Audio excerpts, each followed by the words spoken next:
What gave you your passion for space? Really, it's problem solving. I like building anything and anything that's fast and kind of cool. And, the only thing I've really ever known for sure I wanted to do in life was race cars.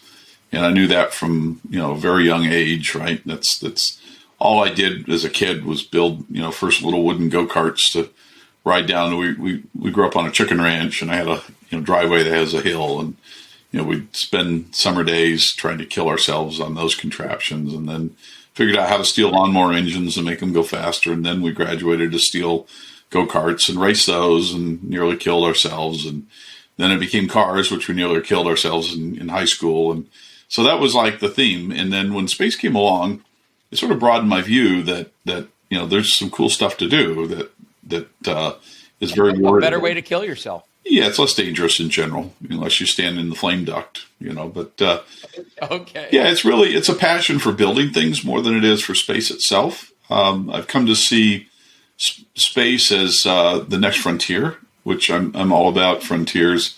I always like that, pushing the edge. So that's what's really kept me attracted to it. And there's been times when I've not been too attracted to it. Back in about 2010, I left the space industry entirely because I got sick and tired of working for the government. It was government dominated. It was boring. They were doing things. I was working with the military. They were doing things with spying on American citizens I didn't agree with. So I became a conscientious objector and walked away. And, I couldn't stand to see the wars anymore, which I originally supported, but then I didn't. And, I'd see my son's friends coming back with body parts missing. And I said, this is wrong. So I left it. And it wasn't until the commercial money started finding its way back in. This is long after SpaceX, right? So Elon and SpaceX made space safe for investment.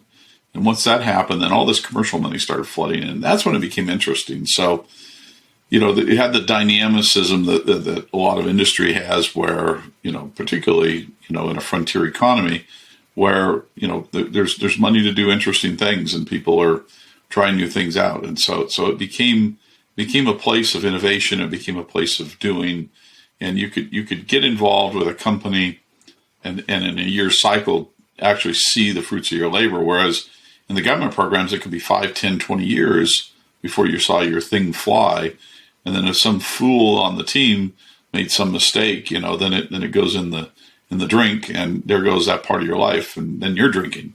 So an example was this Mars mission I was on over in France. They originally it was Mars 92, then it was Mars 94, and then it was Mars 96. The 92, 94, 96 being the year they launched.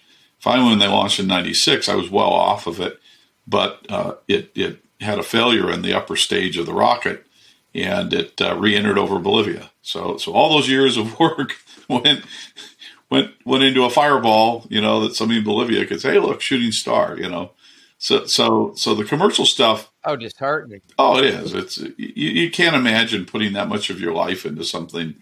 And not everybody feels this way, but me, I feel like, I've only got so many years on the planet. I want to do something that's interesting and worthwhile, and I don't want to do something that is just a footnote in some textbook somewhere. And to me, that's where I was going with the government stuff. And so yeah, I'm back into it in a big way. It's been very interesting. I had a touch with history with Elon Musk and that whole thing where I helped him start SpaceX. And I've come to see that as being a very historic, small role, but in a very historic way. And so I've sought to put that down in terms of the history books, and also to do something with it, because there's a lot of follow on to it. It's not the only act in town. This has been Jeff Stearns, Connected Through Cars.